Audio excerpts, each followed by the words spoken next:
Hello friends, happy Friday. Happy Friday one and all. Man, skip 1 week and you forget everything. Hope you're all doing well this evening. I am enjoying some Haunted Bookshop in the Matches Memorial Friday Savinelli, as is the tradition here. And it is Friday at last. Missed last week because of the Easter holiday. I hope you all had a fantastic Easter weekend and enjoyed some time with friends and family. And yeah, I tell you, I missed 1 week and I forgot to start the little pipe roll and music thing, and like 2 minutes to go I went, oh, I better do that. So let's see who we've got assembled already. We got Tim Fournier. Good to see you, Tim. And there was Little Piper Todd, Jeffrey Feinberg, sorry, Jeffrey. Lunch Money Phillips Squared, Big Dave, Bona Piper, hello there, Christian, Phil Rivera, Michael Case. I'm looking forward to the guava cart, Phil, absolutely. And Michael's got some pirate cake and his big Rop cherry. Very nice. There's Signal Man Tony from Rhode Island. How you doing, Tony? Tim's saying there's no audio. And now he's saying we're back. I do not want to have any technical difficulties this evening.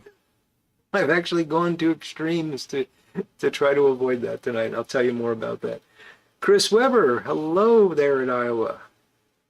Got Easter treat, Hobbit's weed mixed up at the beginning of Lent. Very nice, Chris. Hope you're enjoying it. Robert Miller, hello there. George Tiedemann, Doug Owen, hello, Doug. Philly's beating the Philly's not off to a great start, but good to see they're beating on the Nationals. Hope that. Oh, they got all 13 fans out. Wow, that's impressive. There's Lord Hogarth and John Amadon, and I think we are caught up. Oh, Paul the Piper, I missed you. Good to see you, Paul. I both missed your name and I've missed you in general, so it's great to see you. There's Hillbilly Piper. How's it going, Donnie? Gary Edminster. Howdy to you, sir. Oh, and I forgot, I wanted to do this for Tim.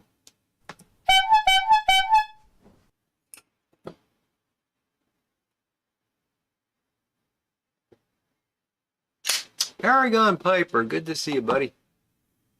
Nice of you to to drop in. I'm glad you could make it. There's Codger Jim from the land of pollen.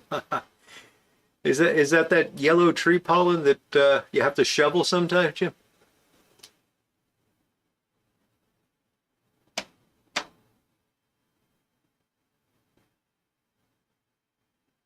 I'm glad I'm back too, Gary. It was nice to take a week off, though, I have to admit. It was just nice to have one less thing to worry about. And with the wife going off on, she left Saturday morning. So it gave me a little bit more time to help her get ready to go and all. So that was nice. She's still in Pittsburgh. She's coming back on Tuesday. She's going to stay out there for the big eclipse.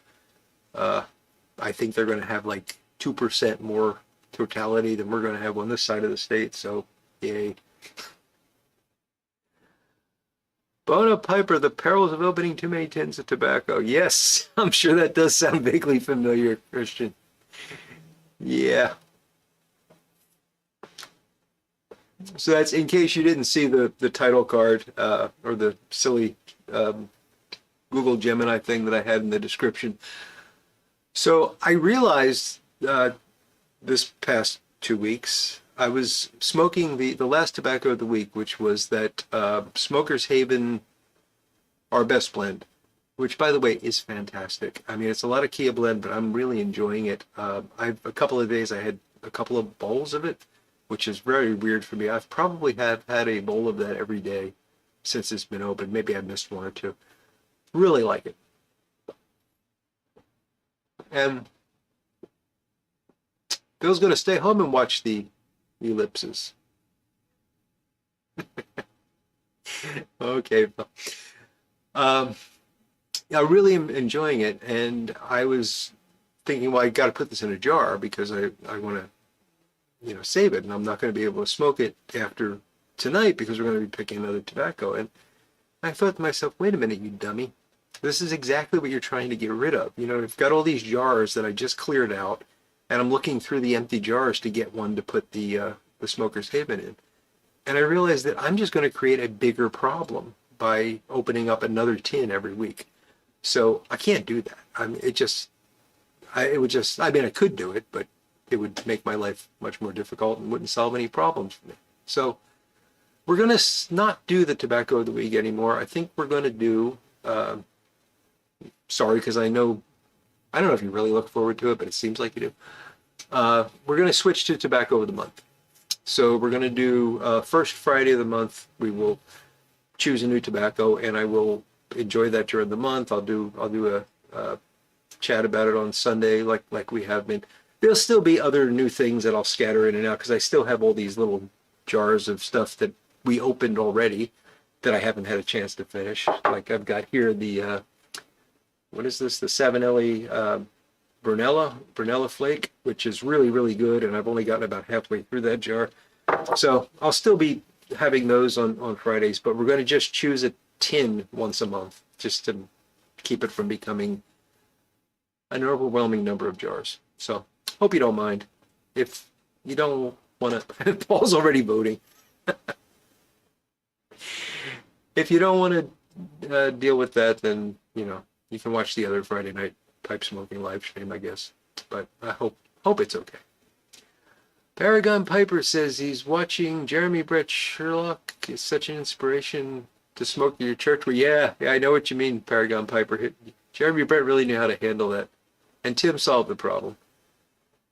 Lunch Money Philip, if anyone's interested, he posted pictures of Pipe Cottage Social today under Philip. Okay, Lunch Money Philip. Is that on YouTube under Philip or on Insta?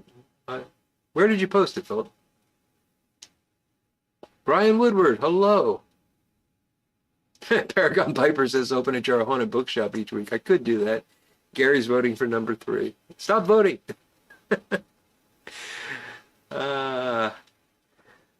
Smooth Piper, how you doing, Peter? Philip, Jeremy Brett Sherlock is the Granada Sherlock Holmes series. It was a series that was put out in the 80s, starring Jeremy Brett, and it's widely considered to be the best Sherlock Holmes dramatization because it's very faithful to the canon. There's Flint Hill Briar. Aside from any 4 dot Sassini Sundays, well, yeah, we could open up a tin for those, Tim. A tin for those, Tim, for sure. The Smooth Piper's got some Haunted Bookshop in his Friday 7 Ellie. Very nice. Oh, okay, Philip. So Pipe Cottage Social is a thing, and you posted some pictures on that under Philip. I was not aware of Pipe Cottage Social. I will have to find out what that is. There's Cypress Piper. Good to see you, Cypress.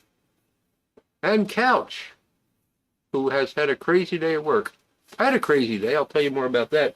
But I got to get a drink going here, and I'm very excited.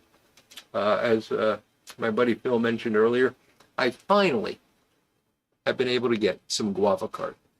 Phil recommended this to me eons ago, and I couldn't find it, but I found mango cart. And I said, hey, this is good. And he said, if you like mango cart, you're going to love guava cart. And I've been looking for it. I almost found it once, but they wouldn't let me buy it. I don't know if you remember that story. So we're going to enjoy this. It's from Golden Road, which I believe is a California brewery, West Coast. Golden Road Brewing. It is a wheat ale with guava and passion fruit. And we are at, oh gosh. Yeah, it's actually in Los Angeles. Interesting. And it is a 5% alcohol by volume. And Phil's going to have one with me, so very nice. So let's get this open and poured, and we'll see how it is. And there's Poem, Piper on the 45. Chris Kahn, good to see you guys. So let's.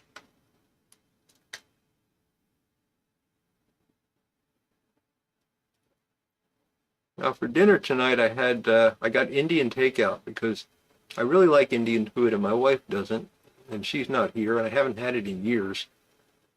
So I got some chicken curry and some naan and some samosas, and I had a mango cart with that. I'm going to be able to do a direct comparison here. Nice cloudy wheat beer.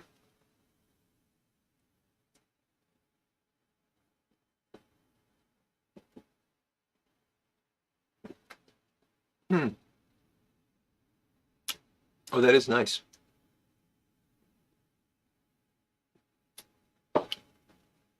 It's not as sweet as the mango cart, which I like. It's got a little bit of a sourness to it, and yeah, that wheat beer really comes through.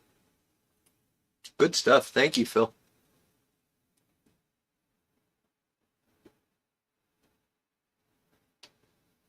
Tim's singing, song I don't know. Poem is drinking George Dickel number 8, one of the finest of low-cost whiskeys. Very nice. There's Patrick Grant, Drop Bear Woodworks. How you doing, Glenn? Good to see you, buddy.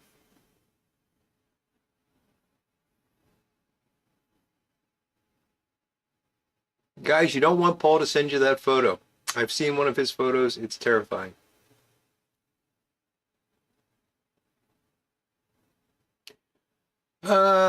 Yeah, Tim, I'm not going to drink one bourbon, one scotch, and one beer. Ain't seen my baby since the night before. No, is it nigh on a week? The night before last? I don't know. Thank you, Tim. Chris Kahn is having a straub. Wow, I haven't had a straub in years. Yeah, you definitely get that guava at first, Phil, and you're right. And then it's got a sourness to it that I really like. But it does have that really nice wheat beer base to it, which the mango cart doesn't. That's the one thing that kind of disappoints me with the mango cart. It's got a lot of flavor, but it doesn't have a lot of body to it. It's almost like a mango flavored lager.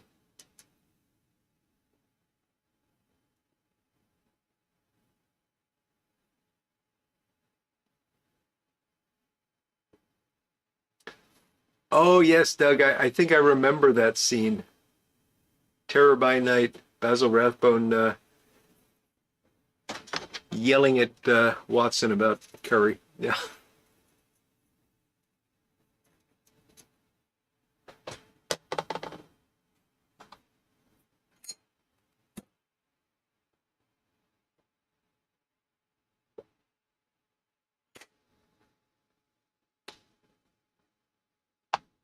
Oh, couch, I'm glad it's smoking well for you.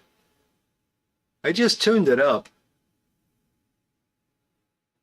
Those seven Ellies smoke good normally, but you funnel out the mouthpiece a bit, and they're just beautiful pipes.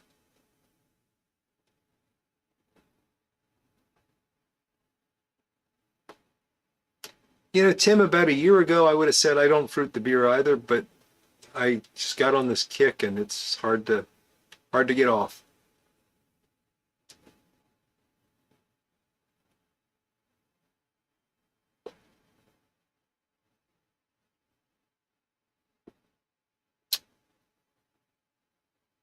Yeah, Patrick, it's one of those things that I don't have very often, but I always enjoy it when I have it. So,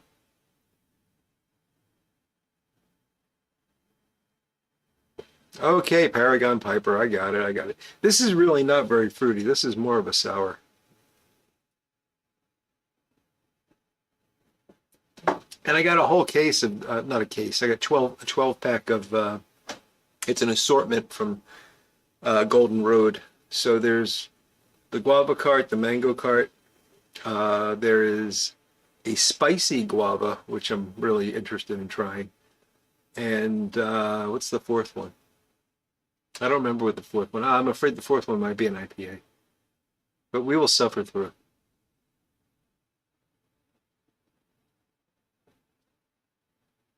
Gary, are you recommended twisted tea or are you drinking twisted tea?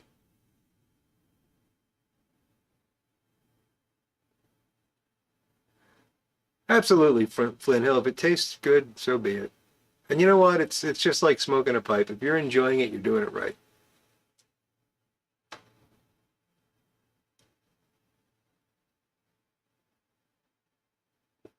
Oh, Patrick, I love Vindaloo as well, and I almost got Vindaloo tonight. I went with curry.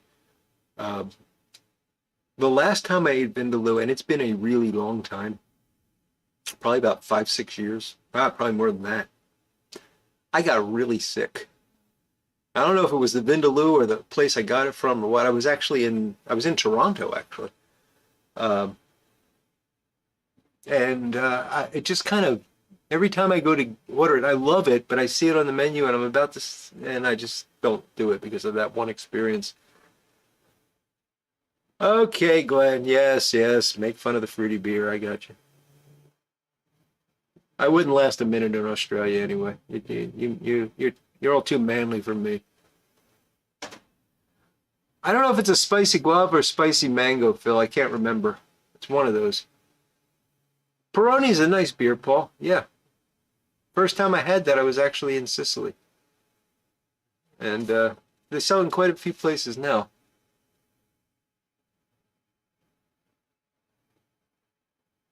Don't think I've ever had a fruity dark ale Paragon. That's interesting.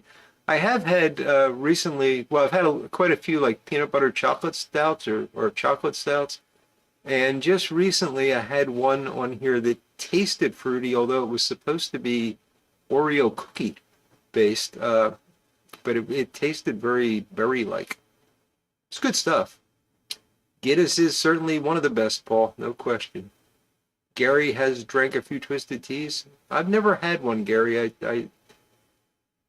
Things like that, or the seltzers, or the hard lemonades. I don't know.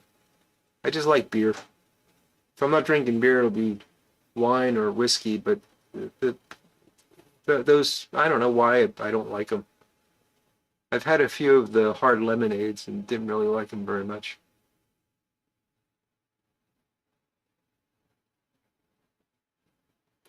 So you like your carries done in moderation, huh, Phil?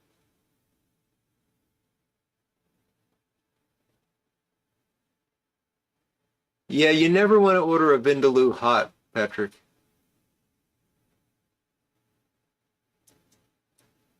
Eric, the blue collar pipe smoker. How you doing, Eric? He could eat Indian food every day. I I don't know if I could do it every day, but I could come close.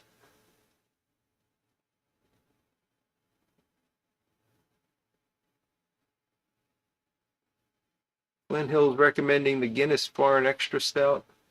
Yeah, I've had that actually, Flint Hill, and I had the opposite impression of it. I kind of thought it was weak compared to Guinness. Didn't have as much body.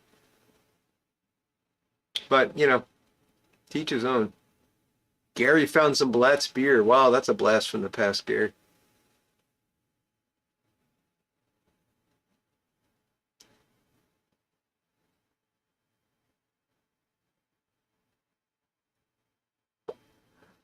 Oh, that's kind of neat, Tim. Spicy or Indian spicy? Yeah. I have a friend who's Chinese, and we would go out to lunch sometimes at this Chinese restaurant that he knew, and he knew the owners. And I like spicy food, and so they'd come out and they'd ask me what I wanted, and I'd say I want this, and please make it spicy. And they'd go, oh yes, okay, okay, and he would say no, no, no, spicy. And then I would get it the way I liked it. So if I went by myself, they wouldn't do it. I needed to have someone from China vouch for me.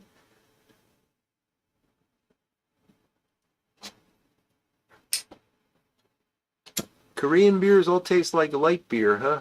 I kind of felt that about Japanese beers, like the Sapporo. Also the Chinese beers. Was it Singdao? They just all seem very light to me.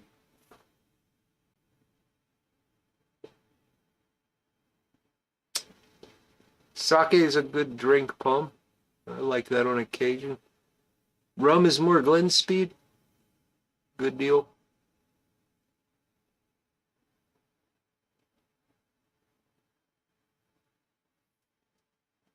Mushroom leg. His dad had a Lowenbrow light up sign. That is cool.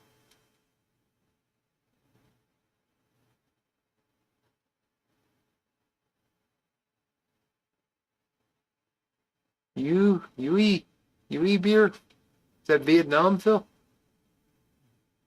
I don't need to be knocked on my butt after one. Although some of those imperial stouts came pretty close to doing it.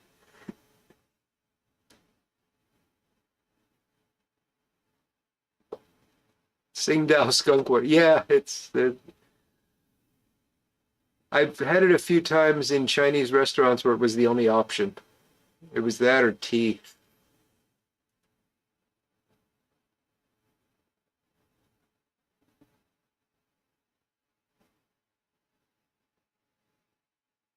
So what was I going to tell? Oh, we had some excitement here today.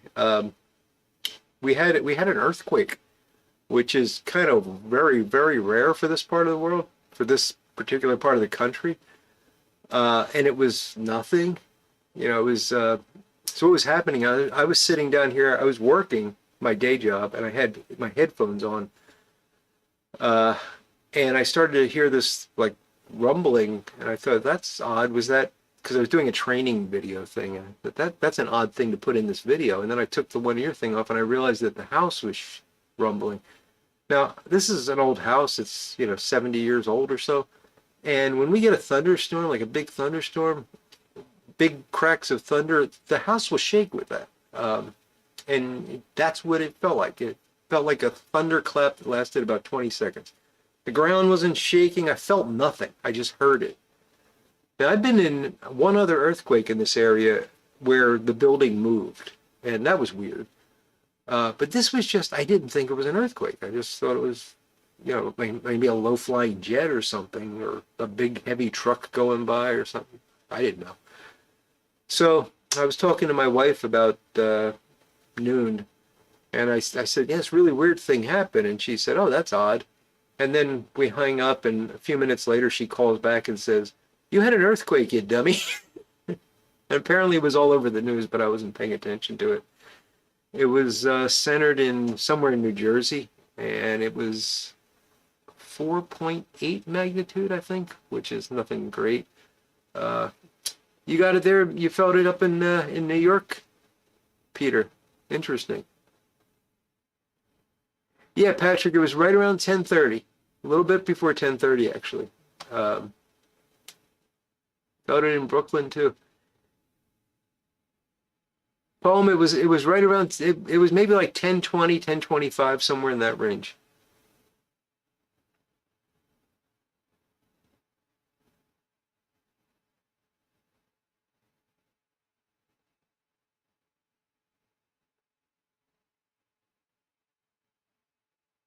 That's interesting, Phil. Soil liquefies. My goodness, that would be quite a sight to see. Ah, thank you, Tim. That's going to be stuck in my head tonight.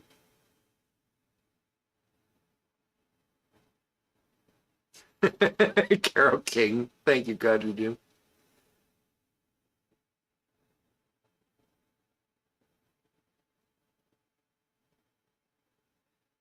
So this was, this happened, and it was like, okay, that was kind of cool and all. But my wife keeps sending me updates about it. She's in Pittsburgh. She was absolutely fascinated about it. She was researching it, letting me know what time it happened, where the epicenter was, how deep it was, and I just find that odd.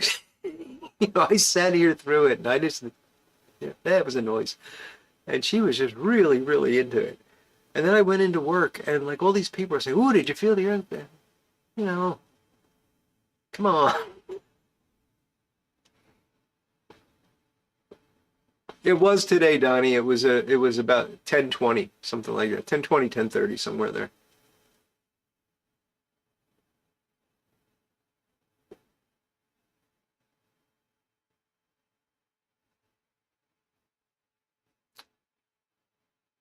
You did sneak that one in, Tim. You drew me in with the Indian food thing and then popped it in at the end. Very tricky.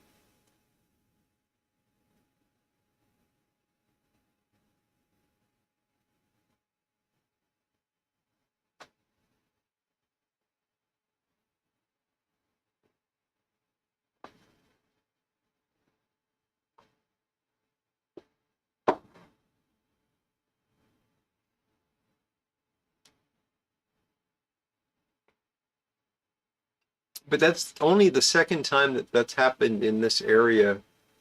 And I've lived in this area. I was born in Philadelphia and have been here, had relatives here for my whole life, and never had heard of an earthquake except for those two. But it's weird because on Wednesday, was it? We had really high winds, like ridiculously high winds. I was at work. They were closing buildings at work because pieces were coming off of buildings, which has never happened in the 20 plus years that I've worked there. Trees were down. I had to take a roundabout route to get home because trees had fallen down. Power had gone out. Um, and now we're getting earthquakes. And what's next? Locusts, frogs.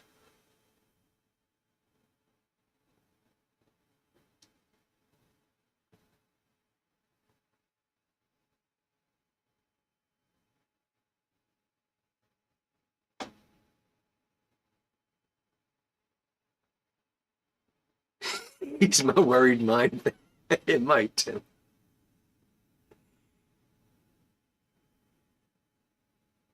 That's true, Doug. Um, but I've always been, and this is just me. Okay, I'm not trying to put the people that are fascinated by these things down, but I've never gotten the fascination with weather events. Like, we get a foot of snow. I can look out the door and see that there's a foot of snow. I would like the news to tell me there's a foot of snow. I don't need to have a reporter on every street corner asking people what they think of the foot of snow. It I'm just not interested in it.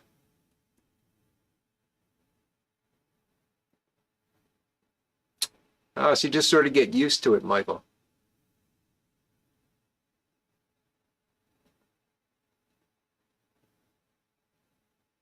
Yeah, now we're having an eclipse. I mean, honestly, is it the end times, Phil? Cats and dogs living together. Indeed, Yornik. How you doing? Good to see you, buddy. Dry Fly Fisher 11. How's it going, buddy?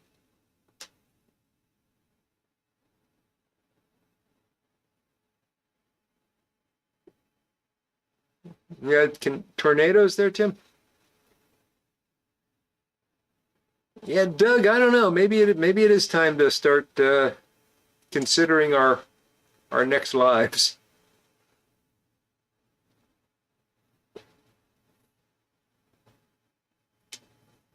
Yes, there's a lot of cicadas. Apparently, this is going to be a big year for cicadas.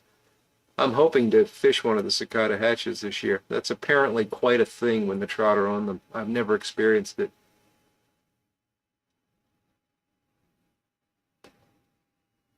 Yeah, the whole naming of winter storms thing is a little bit odd, Flint Hill. I agree. And I remember it seems like we used to either have snow or a blizzard. Those were the only two options. And now there's like 16 categories of winter weather. You know, everything from wintry mix to uh, what do they call it? Polar vortex. Uh, I think we're just too focused on weather. Ah, 13 and 17 year cicada. That's interesting, Patrick.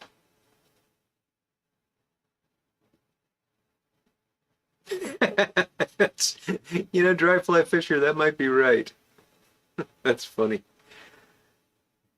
You know what's interesting? So, I mean, cicadas are fascinating. How they are able to coordinate and all emerge, you know, given clade emerges at the same time everywhere. And how they keep that organized when they're in the ground for 13 years, 17 years is absolutely fascinating. But there's an even more interesting thing about cicadas that nobody's going to care about but me, but I am absolutely fascinated by this. They only emerge in prime numbers of years. So you'll never have like a 4-year cicada, because 4 is not a prime number. 13 and 17 are. Nobody knows why. There's a theory why, which is really interesting because it means that it's easier for a given clade to emerge and not be competed with by another one. Like this 13, 17 is a very rare event that they would emerge in the same year. But because they wouldn't have any common factors. I hope that makes sense. Yeah, I just put half the audience to sleep.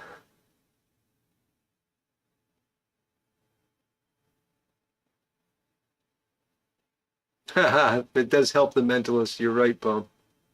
Ron Hardcrackers, getting some of the same warnings to prepare for the eclipse.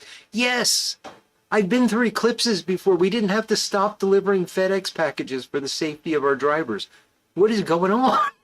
It's going to be like 30 seconds of night. You still have lights, right? They're acting like this is going to be a horrible event that we may not live through. Tesseract.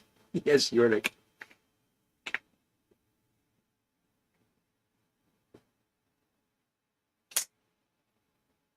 Yeah, the double hatch is rare, Phil, because of that prime number thing.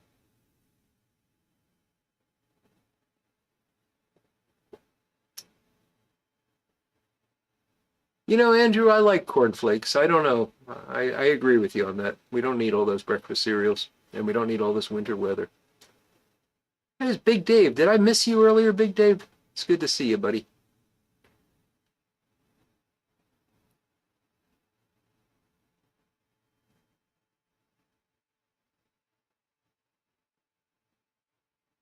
Yornik went all Dune.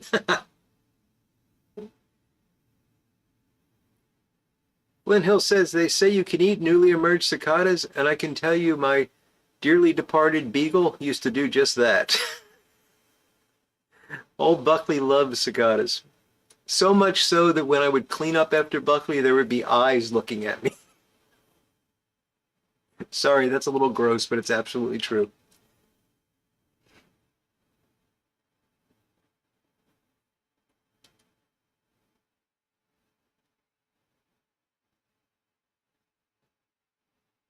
Okay, Bona Piper, thank you so much for joining us, buddy. You take care, Christian. We'll talk soon.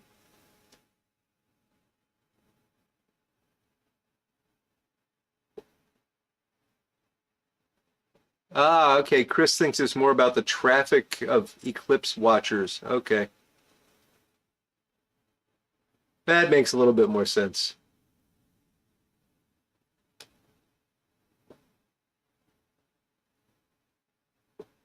Although I've always taken the approach to these things that if it happens over my head, I'll look at it. Not directly, of course, but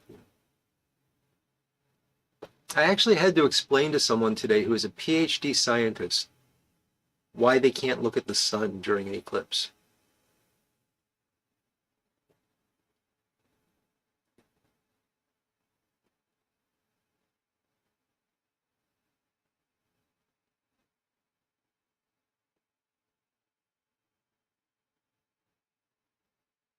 End times indeed, Tim. Mine did too, Couch, but I thought all dogs ate their own poop. Well, actually, I don't know. Mine do. If I don't clean up the yard, mine will eat it because they're pigs. But there's two of them, so maybe they're not eating their own. I don't. You know what? I don't want to talk about this anymore.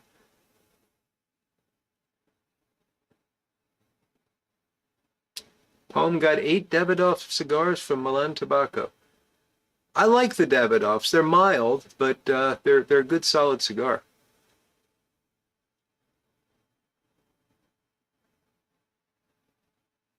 Uh-oh. Going too fast.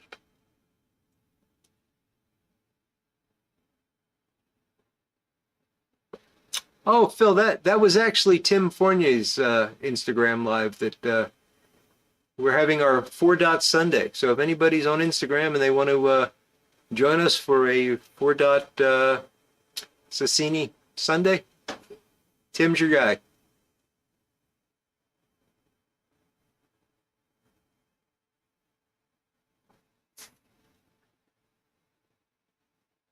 We don't mean to be exclusive about it, but we kind of are. And I gotta be nicer. Doug will take back mine.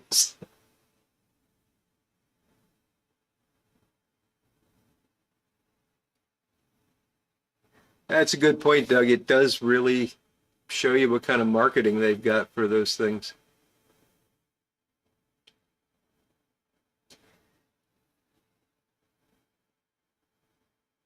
Ilva doesn't. Okay, Couch, good to know. Oh, she eats the cat. Yeah, dogs love cat poop. It's apparently like a like chocolate to them, and it's not good for them. There's something in it that can lead to muscle atrophy.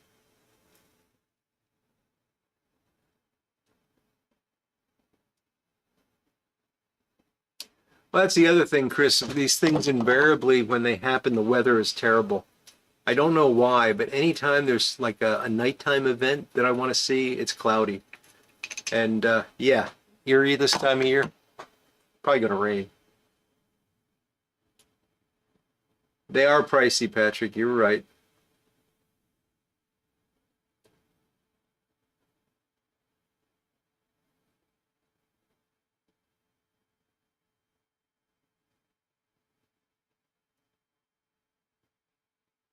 Paul's selling Eclipse goggles,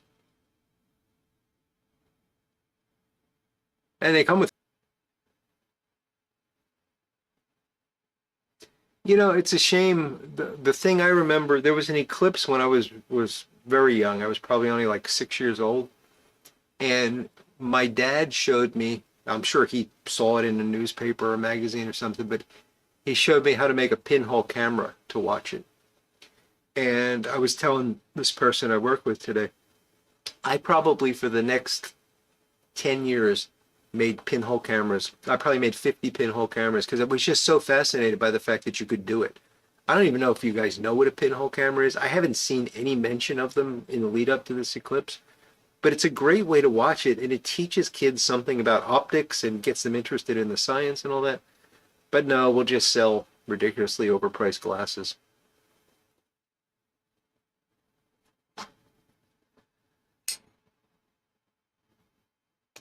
Well, Doug, we could consider doing some sort of a YouTube thing.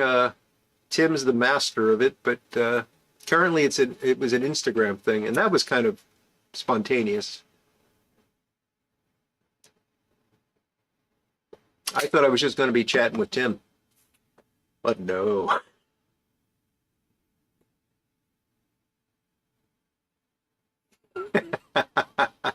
Yes, Phil, that's where the fun is indeed.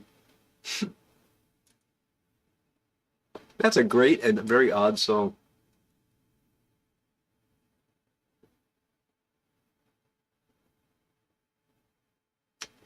Yeah, it was apparently a pretty spectacular aurora as well, Flint Hill. My wife had showed me some pictures of that she saw on Facebook or something.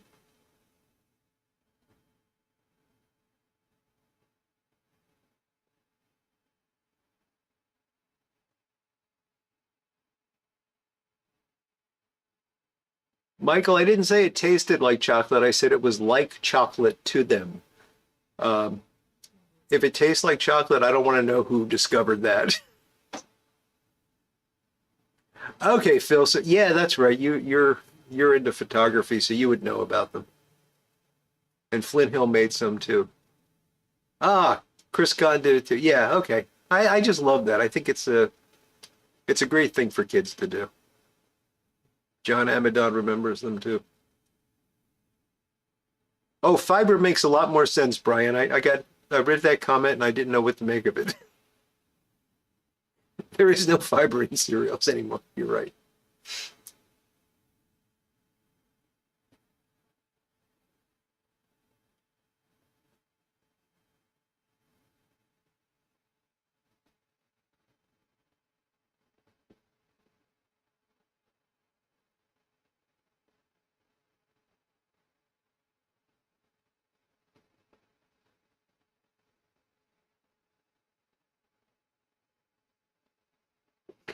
That's a great entrepreneurial idea, Ron.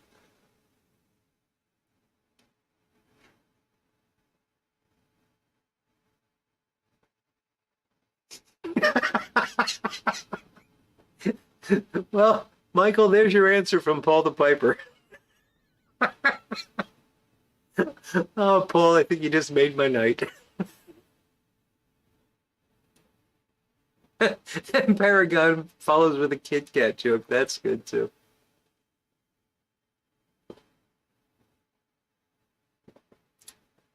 Tim did pinhole cameras in fourth grade. Well, you guys have renewed my faith in mankind by knowing what pinhole cameras are. Thank you. So I was kind of depressed today having to explain this whole thing.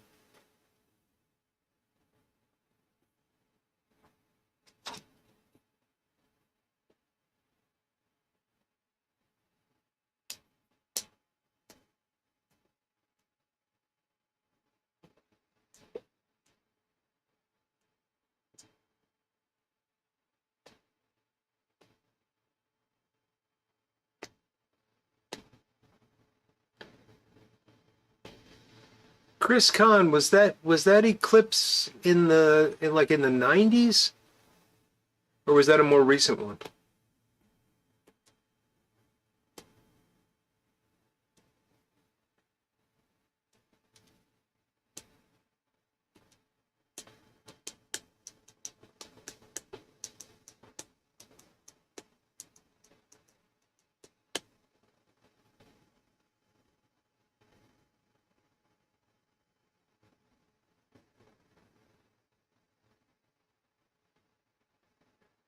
Geezer shirts, indeed, Phil. Although, I'll give you a real geezer one. Does anybody remember the Skylab falling thing? I actually had an I Survived Skylab t-shirt when I was younger, much younger. Bonnie Tyler. Good one, Eunuch. Oh, 2017, okay. Because I was in Pittsburgh for an eclipse I think it was in the 90s. And that was kind of interesting because I didn't know it was coming. I was out with a friend. It was around lunchtime. We were walking across the campus at the university, and it suddenly started to get dark. We were uh, we were pretty obsessed with the work we were doing and weren't really paying much attention to the news. I just saw my buddy Johnny Ford there. Never know what you're going to get, indeed, Johnny. Good to see you, buddy. Mr. Wizard, he was amazing, Michael.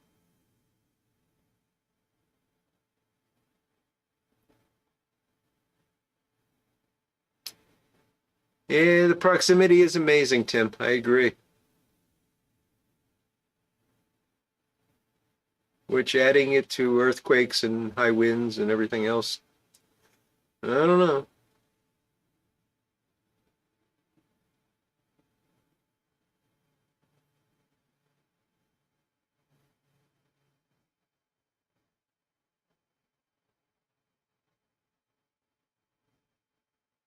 Yeah, there's another one we survived, Phil. You're right. Patrick remembers Skylab. Gary. Oh, Mir was the Russian one. Yeah, Gary, that's right. Poem bought earthquake insurance at 9 o'clock this morning. That is psychic, Poem. Oh, I know what a crystal radio is, Brian. I've actually got one in a box over there. I've been thinking about getting that out and seeing if I can get it working again.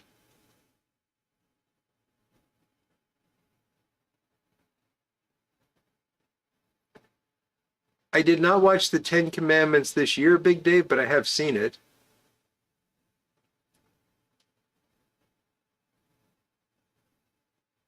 There was a blood red moon for it? Oh man, this is getting spooky. Big Country Briar, how's it going, Cole? Eating lots of barbecue, huh?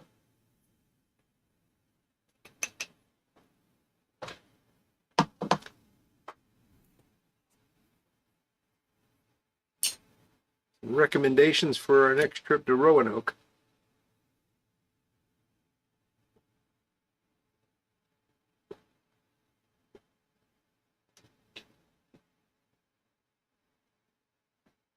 Jim PM's having a tobacco bonanza there.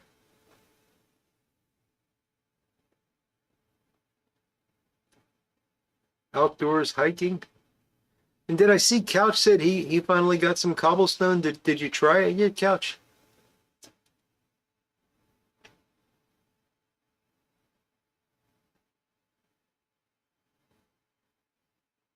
Ah, Patrick's doing a bowl call. He's got some Orlick Golden Slice in his Friday Savinelli. Called the regular moon. Good one, Yernick.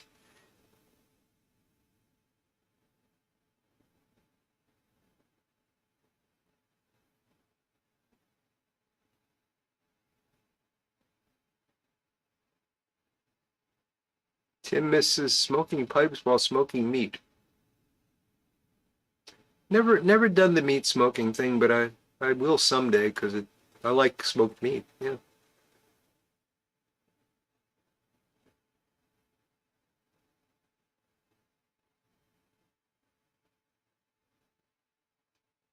Yeah, I've had it, Couch. It's very good.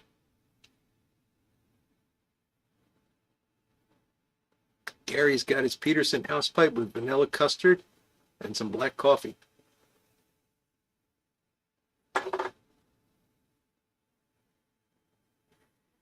Yeah, I agree, Phil. It's hard to tell the difference between the cobblestone and the Solani.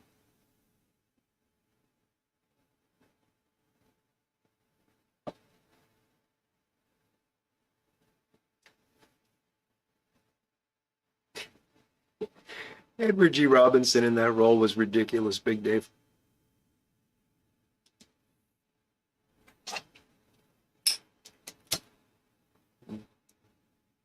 Yernick and Kate are going to be having some Marylebone. Am I pronouncing that right? Lord Hogarth's got some Dunbar.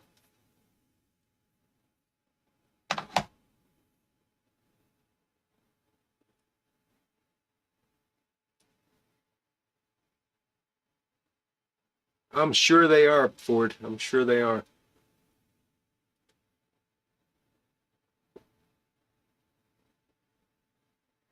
Good advice, Gary.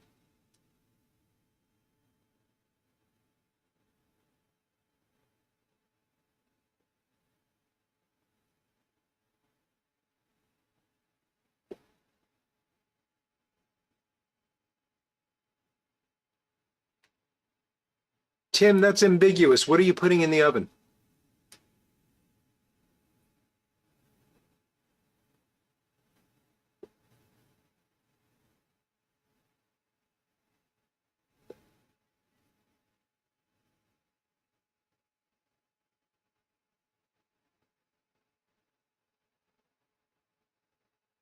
Oh yeah, that whole Sputnik thing was really an interesting point in history, Ron.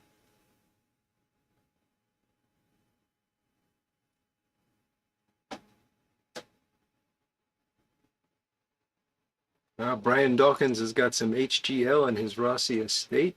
Very nice.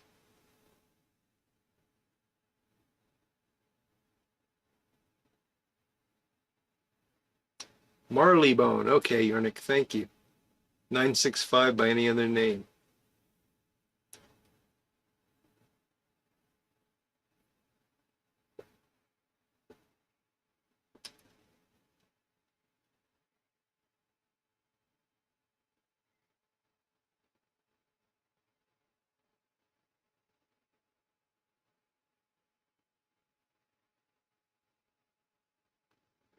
Zorky, the Soviet Leica. I thought Leica was the Soviet Leica. I'm confused, Brian. Gary's older than NASA. Hey, better to be older than NASA than older than dirt, Gary.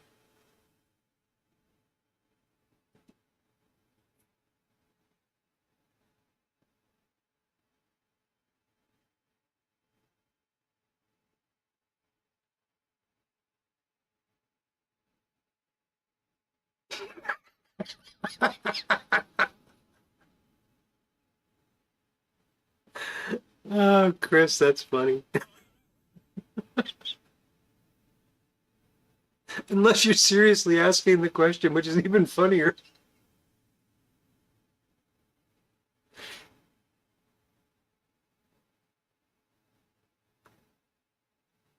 Oh, absolutely, Doug.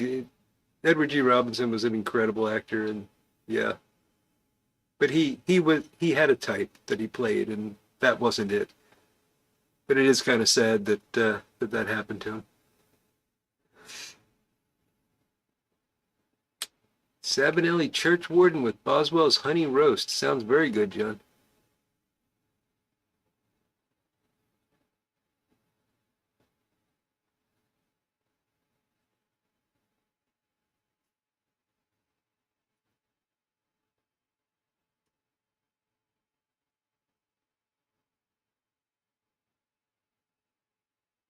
Ah, Blue Capstan, Tim. That's a really nice blend.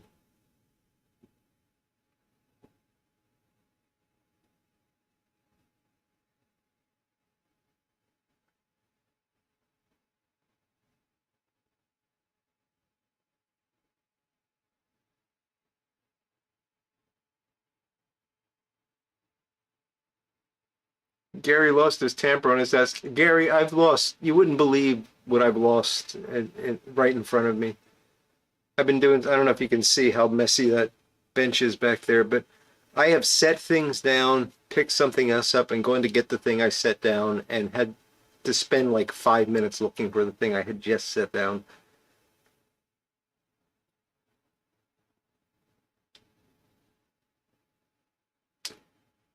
We talked about great actors the other day, Tim. I think we did.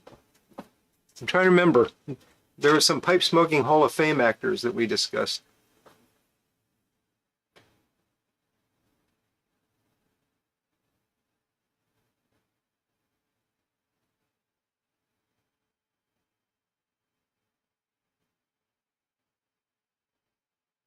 Gary found his tamper. Congratulations, Gary.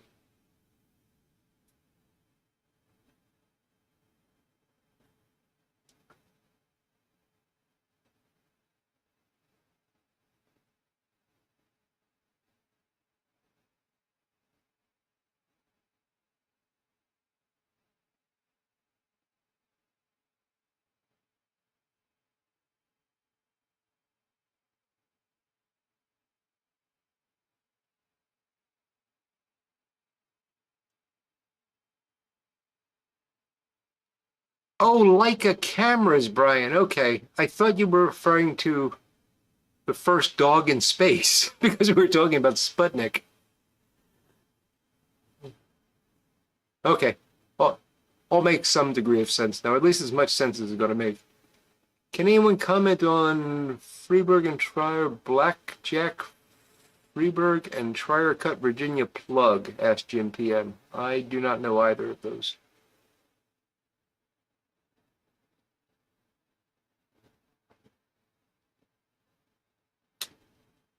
Indeed, Ford, you always got 10 tampers with you at all times. Well, most of us do.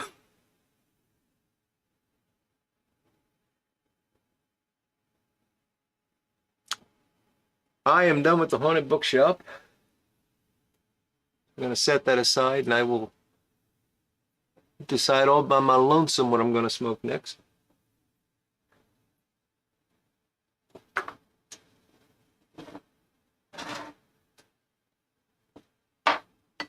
I don't know what it is yet, but it's going to be in the Mighty Hercules. Big old son of a gun. And I think I'm going to go with, I have a sample here of Esoterica Tilbury that was very kindly sent to me by my buddy, who I don't know if he wants to be identified, so I won't, unless he wants to identify himself, but it's very nice of him. And I've had Tilbury before, but not for a while. It's a vapor, for those that don't know. And I'm going to load that into the Hercules.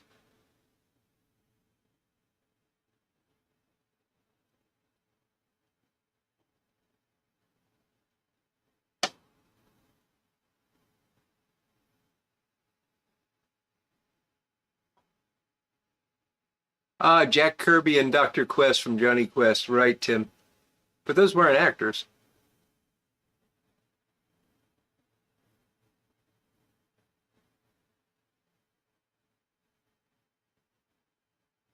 Leica is Russian for watering can? That is a funnish fact. Oh, Yornik, thank you. Home, I just saw my dentist this past week and got yelled at. Not because I smoke, but because there was so much staining on my teeth that they had to clean off. But, you know, that's what I paid for.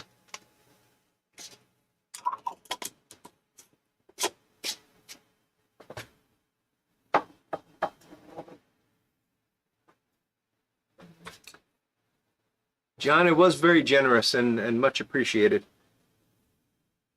It's a good blend. It's one of the Esoterica blends, and yeah, if you like vapors, it's definitely one worth trying if you can find it.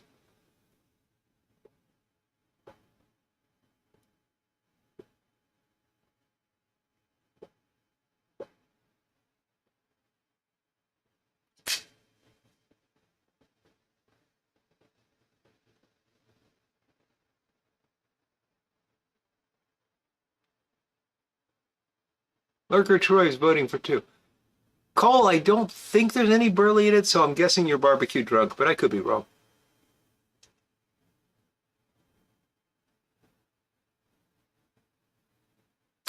Yeah, I do every 4 months, Flint Hill, because of the staining. And, you know, such is life.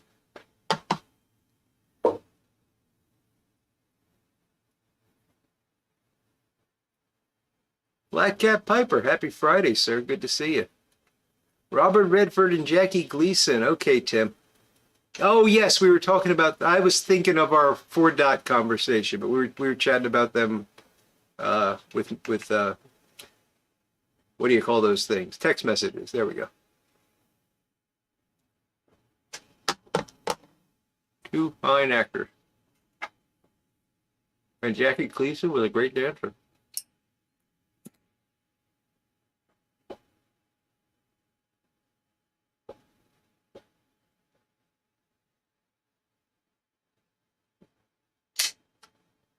Couch is getting a grill. Fantastic.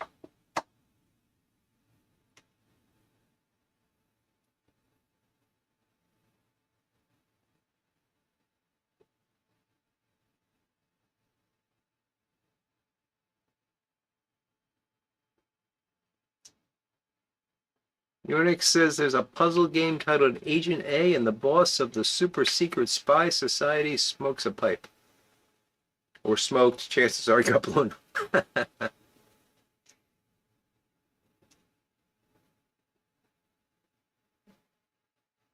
Yes, Jackie Gleason's orchestra was amazing, Phil. You're right, he was a great conductor.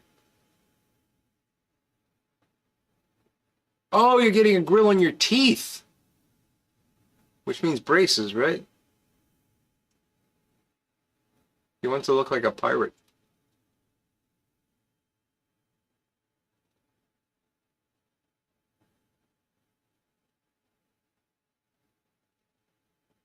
Yes, his acting in The Hustler was amazing.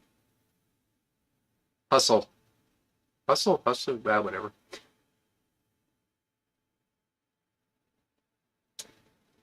Creator of the Boundless Universe says that baking soda and peroxide periodically helped considerably with smoking stains.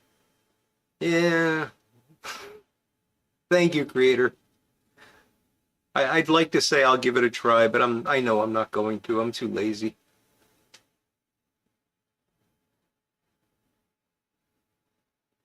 Lurker Troy, be careful there, buddy. And thank you for listening in while you're driving.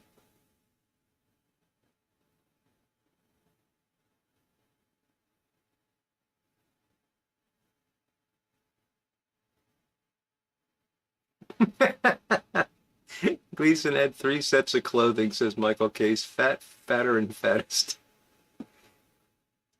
But the man could dance, Michael. That's what has always amazed me about him. He was this big lumbering guy, and then he would dance, and it just looked like his feet weren't touching the ground. I've always been just stunned when I see him dance.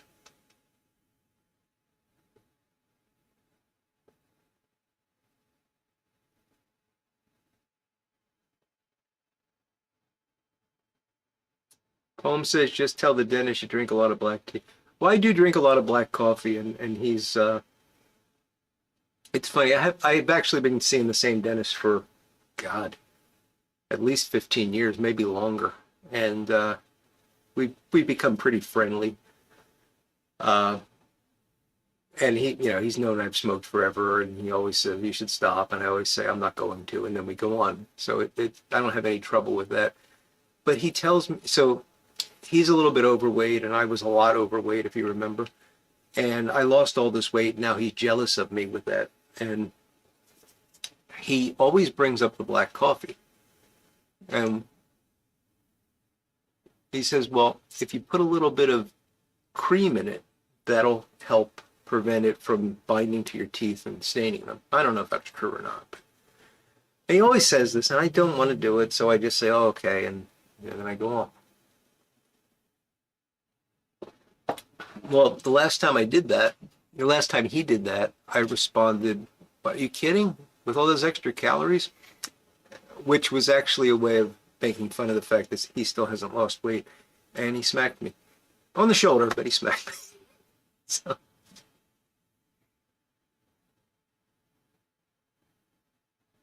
Drinking coffee through a straw is just ridiculous, Ron. I'm glad that was your former dentist.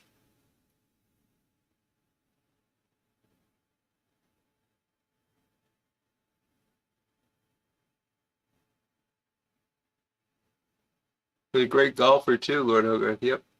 Was he short, Phil? I didn't know he was short.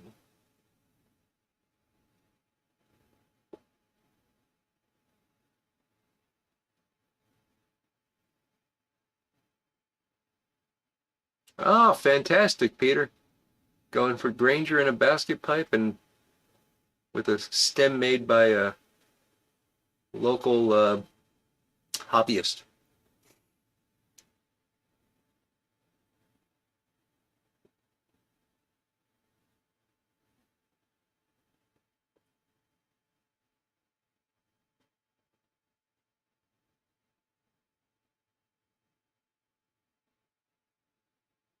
That's an option, Paul. If your teeth are removable, you could just take them out before you drink the coffee, yes.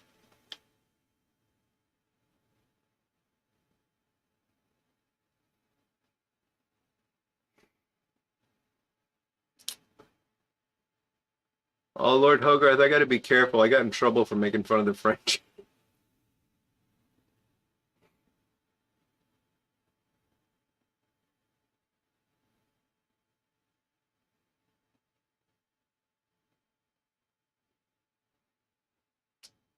TheraBreath mouthwash, rainforest flavor, says Poem. Yeah, I don't know.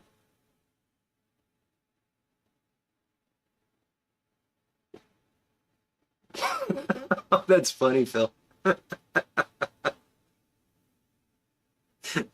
Uh, you gotta wonder why a dog would do that.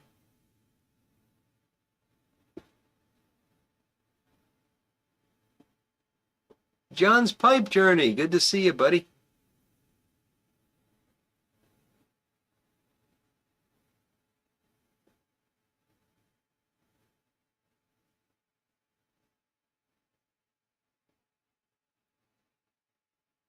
The problem I have is I tend to be a creature of habit with things, and I've been using the same toothpaste forever. I've been using the same mouthwash forever.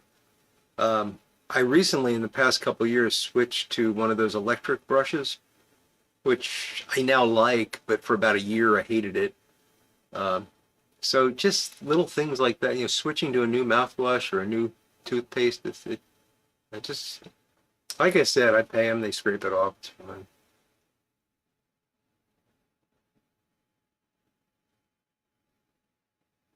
Purple toothpaste can get rid of all stains. Is that Captain Crest grape?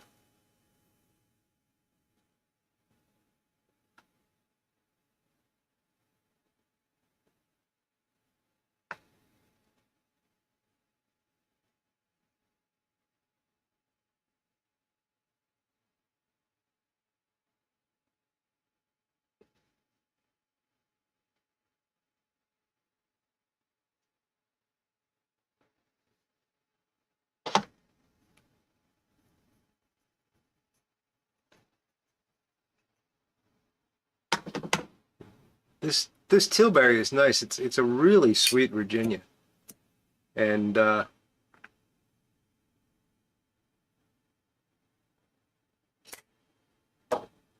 lots of body to it. So it's not at all one of those light airy Virginias. And the perique in it is really well done.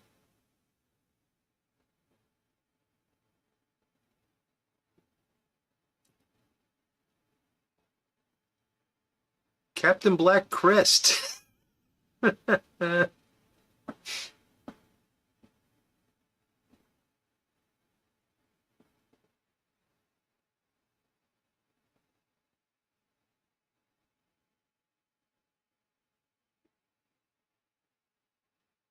Well, Michael, it's actually covered by my insurance right now. So I think if I probably had to pay $150 every 4 months, I might be trying some of these options. But since it's covered, and it gives me something to do every 4 months.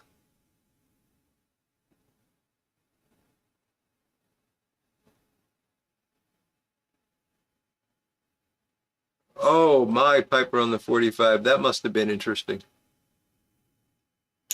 Grasshopper 673. Ciao to you, buddy. And Ian Astad. Good to see you, my friend. So the purple, oh, so it's a color thing? So it actually stains your teeth purple and that's somehow, that's weird. And Phil's pointing out it doesn't do anything for old ladies' hair.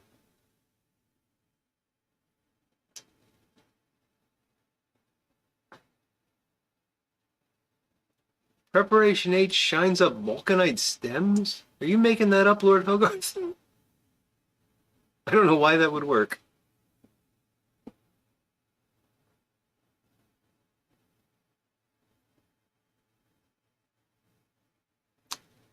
Creator, I've had one of those Missouri Meerschaum blends. I don't remember which one it was, but I don't think it was Country Gentleman. Um, and I was pretty impressed with it too. For a pouch tobacco, I thought it was actually rather good.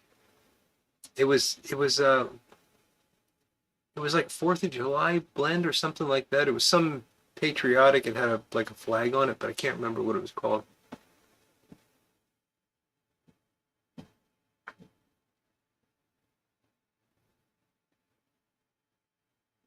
Cures tongue bite.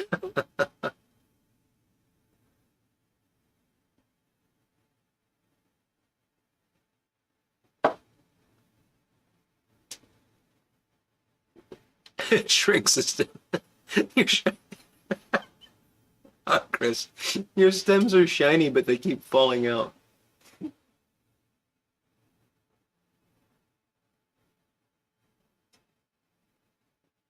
That's interesting, Tim. So the two colors add up to white, I guess. Interesting. Independence Day, is that what it was called, Creator? Yeah, I liked that one.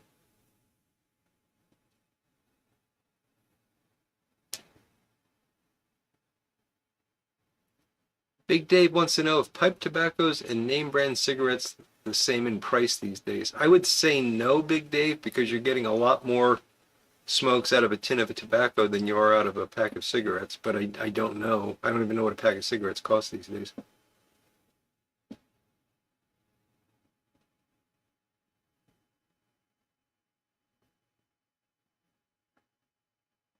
Oh, Russ blended the Missouri Meerschaum blends, Jim? I didn't know that. And John's pipe journey is smoking Missouri Meerschaum Drawdown. Huh, a lot of Missouri Meerschaum in the air tonight. Oh, so he actually designed them to be smoked in a cob. That's interesting, Patrick.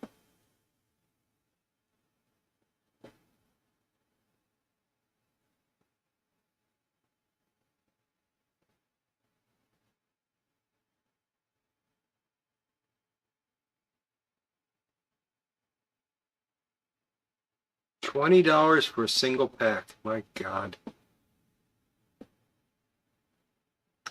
My dad used to send me to the corner store with $1 bill for a pack of cigarettes, and I'd come back with change.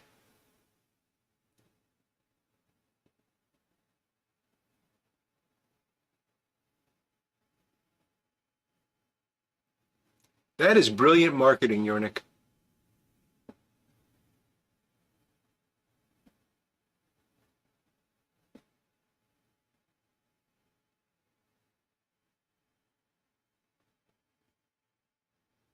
Use a blowtorch, Paul? You're a real man.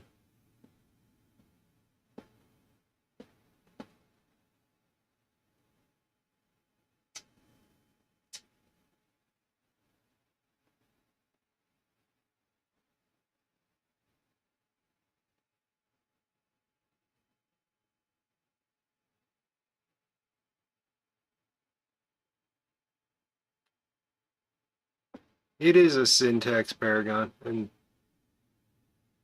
I used to think that if they did that to something that a majority of people needed, that there would be a revolt. But then I look at what's happened to gasoline prices and the percentage of that that's taxes, and I'm not so sure anymore.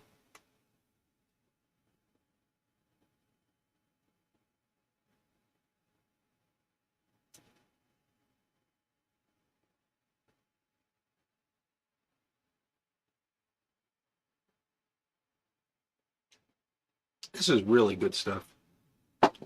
If you get a chance to try it, it's not sweet and fruity. It's much more to the sour side of things, and it's a good beer. It's really nice.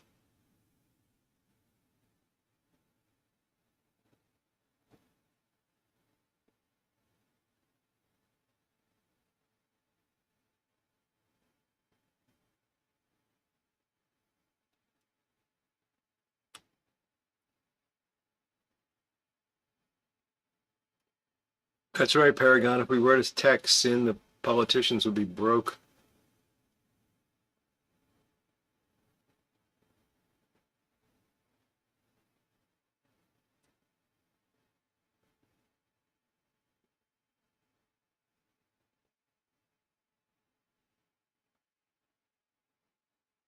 Moses smoked cigarettes? Huh? You lost me, Paul.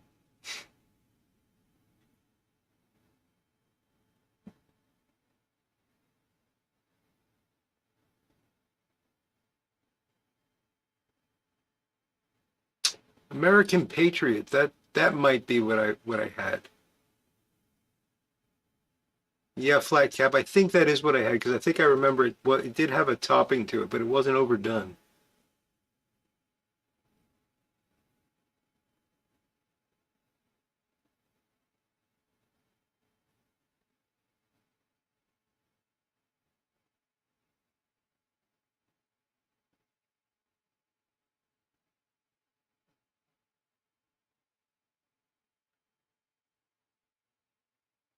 Pack of Camels cost 23 cents and 73. Wow, Gary, that's... Really? Are you sure about that, Gary? Because that would have been around the time I was buying them for my dad, and he wasn't smoking Camels, but they were more than that.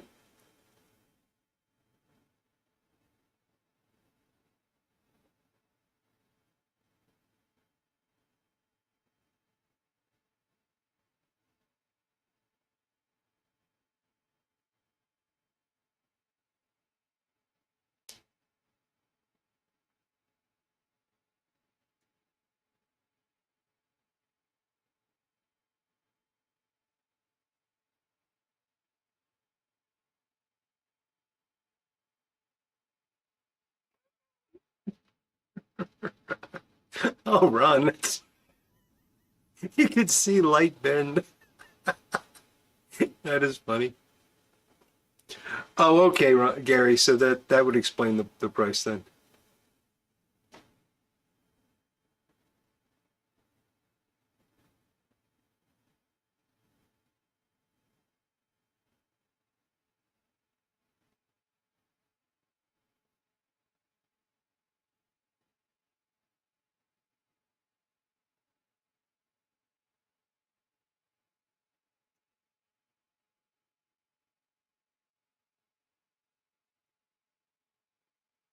I tell people that story about going to the store for my dad and getting him cigarettes, and younger people, and they don't believe me. They can't conceive of the fact that they would allow that to happen.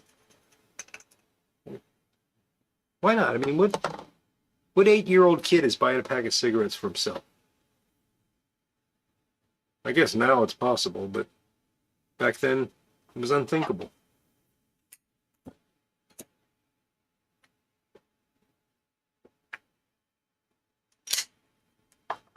What was funny, though, is occasionally if my dad was in a good mood, he'd tell me that I could use the change to buy some candy. And they always questioned me about that. I could say he smoked Salem's, and I could say I need a pack of Salem's. They'd put it down on the counter, take the dollar. But if I wanted a chocolate bar with that, they'd say, are you sure your parents want you to buy this candy? Oh, how times have changed.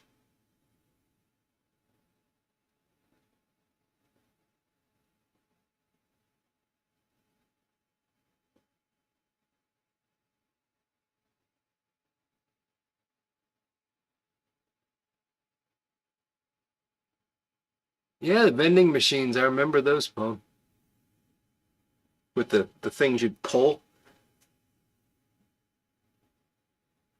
in diners. I remember my dad letting me pull the rod out to get the cigarettes.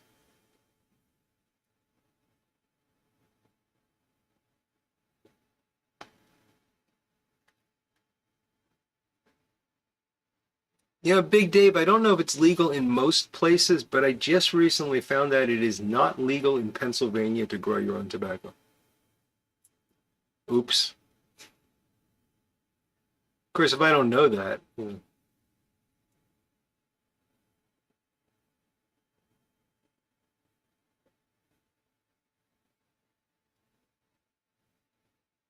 they're in Pizza Huts. Yeah.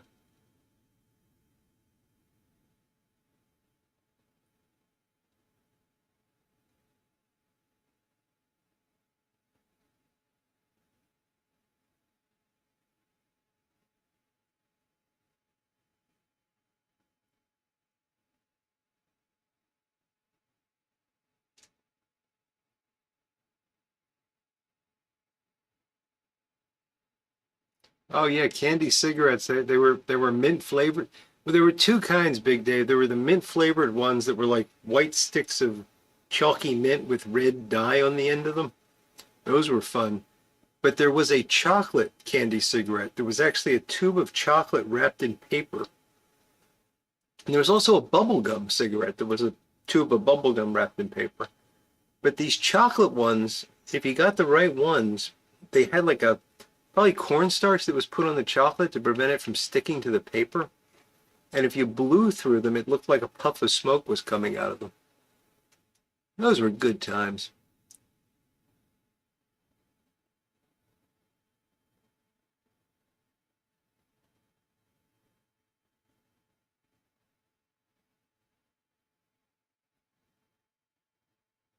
Oh, really, Phil? That would explain why my dad had no Vietnamese friends. Well, John's pipe journey. I used to make fly rods. Probably still could, but it's been years. And that's where the CaneRod name came from. I used to make bamboo fly rods, and I do fish, fly fish. So yes, 10-year-old smoking, Brian? Really? And were they smoking like they had a habit, or was it they'd steal a couple cigarettes and go out behind the shed? Because that's just something kids do.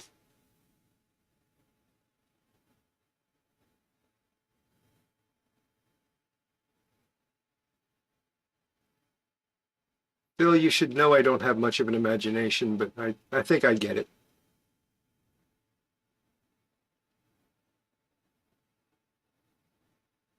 Oh, Doug, I've got a vague memory of that. Cool cigarettes and the Penguin, yeah. I remember cigarette commercials on TV, billboards. I was just thinking the other night there was one, I don't remember the brand of cigarettes, but the tagline was I'd rather fight than switch. And they would have celebrities like I think Robert Mitchum was one of them. Uh,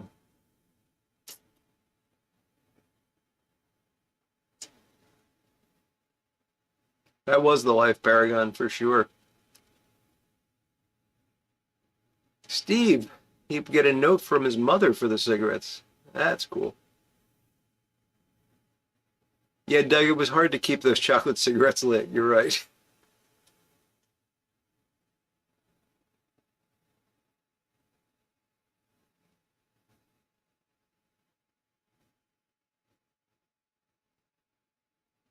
They put carnauba on. I knew about the carnauba on M&Ms. I didn't know they put it on ramen. That's interesting.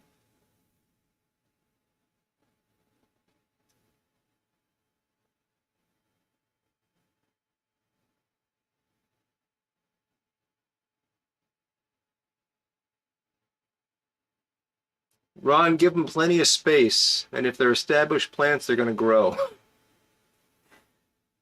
That's the interesting thing that I learned about growing tobacco. They they get these little tiny seeds, and the reason is that they will sprout like crazy, and then 95% of them die. The ones that survive and get to the point where they're beyond seedlings will grow like beanstalks, and they seem to be very resistant to just about everything except insects.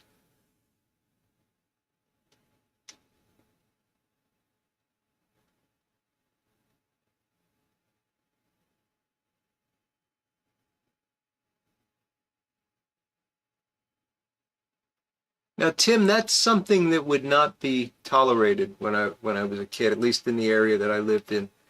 If we got caught smoking a cigarette or a cigar or something like that, yeah, we'd get in trouble, but it wouldn't, it would just be boys will be boys kind of thing. But if it was ever drugs, that would not have been tolerated at all.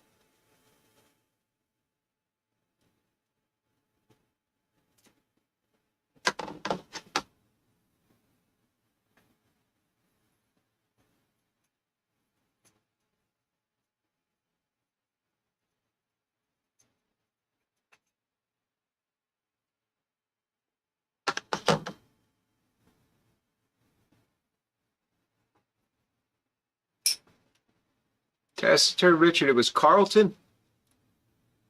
That sounds right. Yeah.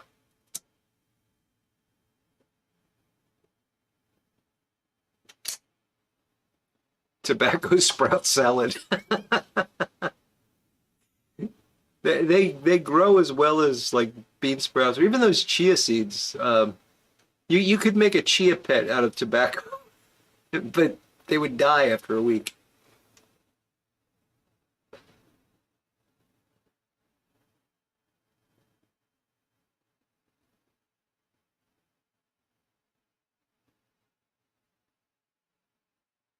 Yornik says that Kate started by stealing cigarettes from her mom. I think a lot of people did that.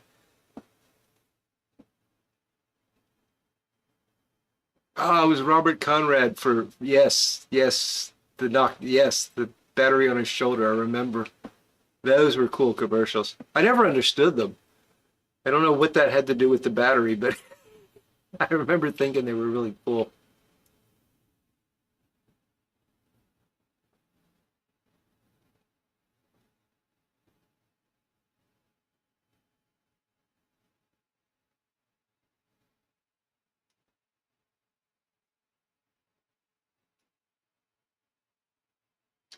Stokeby's Norwegian number 80 is what Jim PM's smoking. Sounds like an interesting blend, Jim.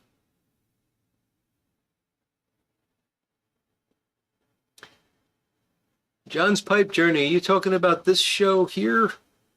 When you say Pipe Club meeting, this does happen every Friday at 8 p.m. Eastern. Uh, Except for when it doesn't, which is rare, but it does at times not happen.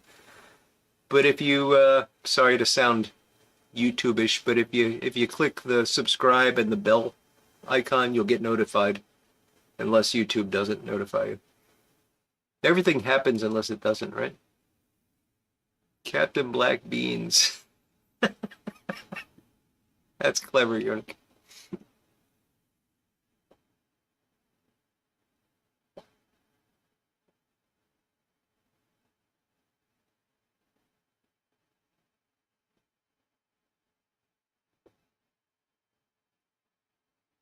That's okay, Doug. We haven't been flagged in a while, so. Yeah, I remember the John Wayne ads, Gary. Absolutely.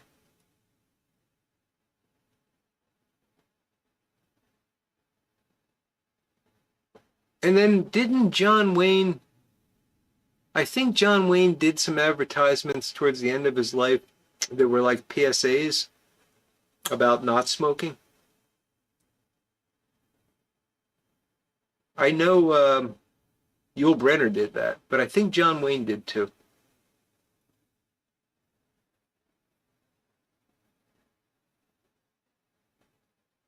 Two of my all-time favorite shows, Phil, Wild Wild West and Black Sheep Squadron. You throw Rat Patrol in with those two, and I'm a happy guy, or I would have been a happy 12-year-old boy. I used to love those.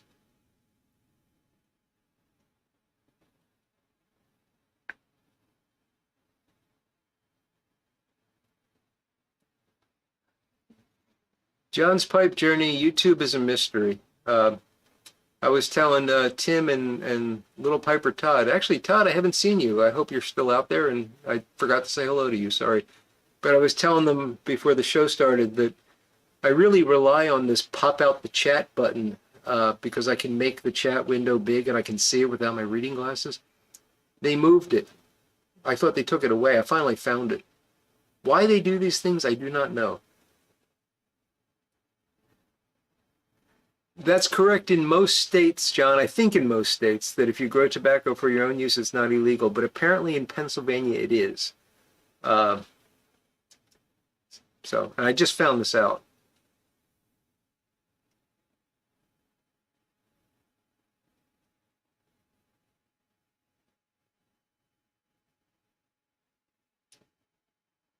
Well, that was good timing. I've just finished my, let me see if I get one more light out of this. But I still have a few drinks to go here, so.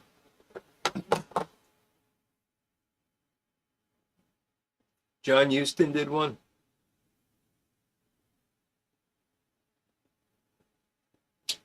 Yeah, Rat Patrol it's just such a good show. I catch it occasionally on one of the streaming channels. It's on now. And it holds up. It's just an amazingly good show in my opinion.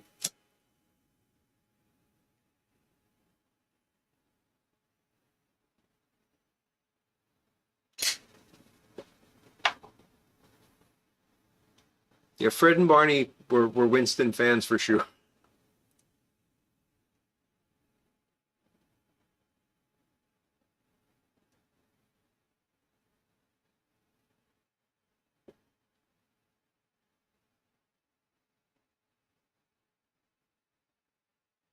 The state does not have a property tax creator. At least I don't think it does. But the local municipalities do. So the city might, or the borough. Uh, so we do pay property taxes, but not to the state.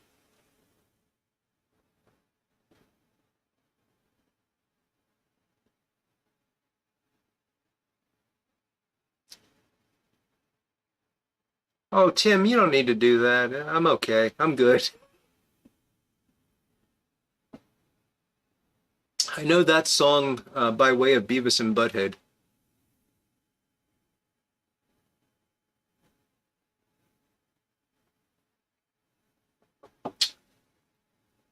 Oh, Bill Talman did one too, Michael. I got an interesting Bill Talman. Was that Burger's name? That doesn't sound right to me, but the guy that played Burger on Perry Mason, he disappeared for a season. And the reason why is really fascinating. Uh, he was arrested in his home in Los Angeles, I assume. It was in California. I think it was in LA. Because he was having let's just say an adult themed party. And yeah, it created such a scandal that they had to not have him on for a year to let that kind of die down.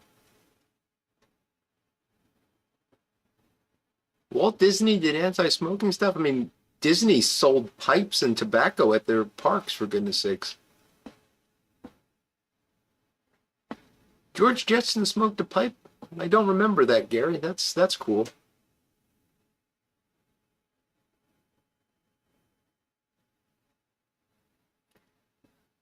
I don't know when it was, Phil. I remember them. I think it was later than 75. It was right before he died, or actually it might have even been after he died that they released them.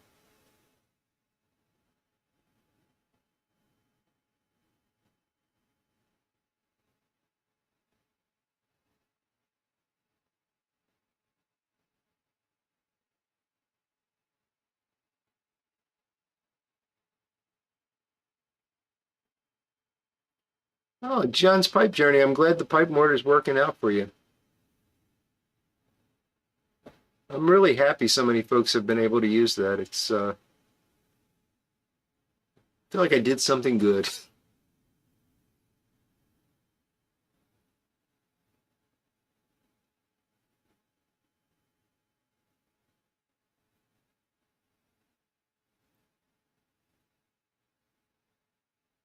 Yeah, Brian Levine is he collects the Disney pipes and he's really into that whole Disney thing.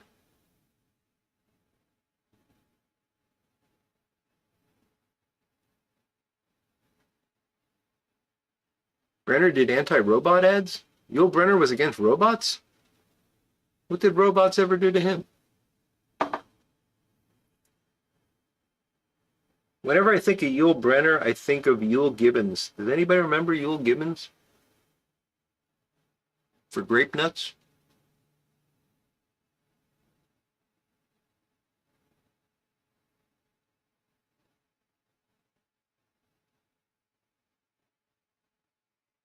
Yes, we're going to end tonight's show on a Yul Gibbons reference because I'm going to be finishing this up.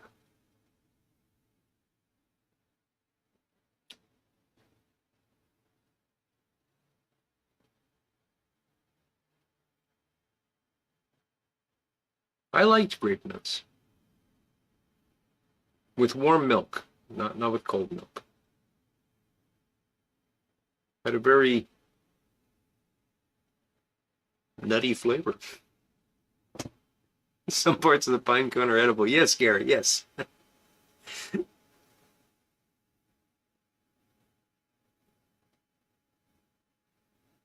Yes, he was really into the wild edible things and stuff. Yeah.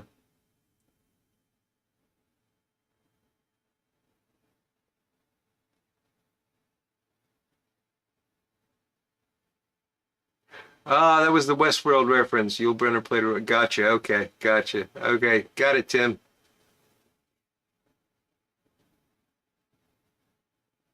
A gibbon climbing on a Yule tree. There you go.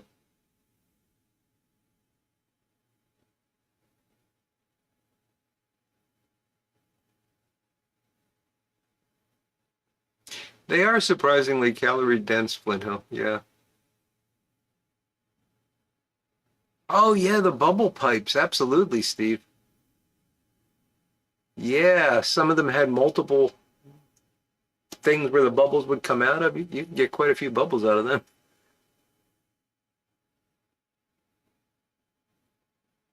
Grape nuts is really cat litter. Thank you, Tim. Oh, Marlin Perkins, a Mutual of Omaha. Oh, those were great. Oh, Phil, I haven't thought about those in years, and they were always.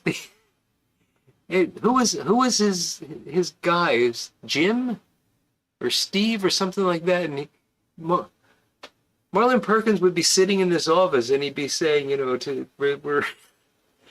today we're going to be getting up close with the wild lion, the most dangerous creature on the planet. Let's see what Steve is up to, and then poor Steve would be up there nearly getting eaten alive, and Marlon Perkins got all the attention and never left his office. Those were great shows. I think Yule Gibbons did die young, Lord Hogarth. I think so.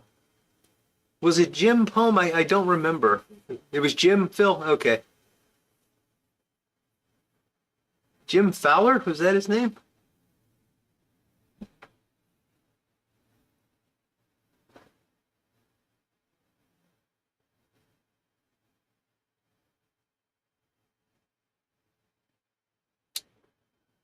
Well, folks, we've gone a bit over, and my guava cart is done. Very good beer. So I want to thank you all for joining me tonight. It's been a great time. Always enjoy these Friday night chats, and you guys never disappoint when it comes to having something to talk about. So thank you for that. Never thought we'd be talking about Yule Gibbons and Marlon Perkins, but here we are. So I hope you all have a great Friday, fantastic weekend, and good week ahead. I'll be back on Sunday with a weekend chat video, and we will be back here next week. For the foreseeable future, I will be doing this. No imminent interruption, so you can look forward to that. Sorry, I just kicked the table here. You can look forward to that. So with that, guys, thanks for joining me. Thanks for coming back after the break, and have a great weekend. Take care, all. And now if we could only get the credits to come up.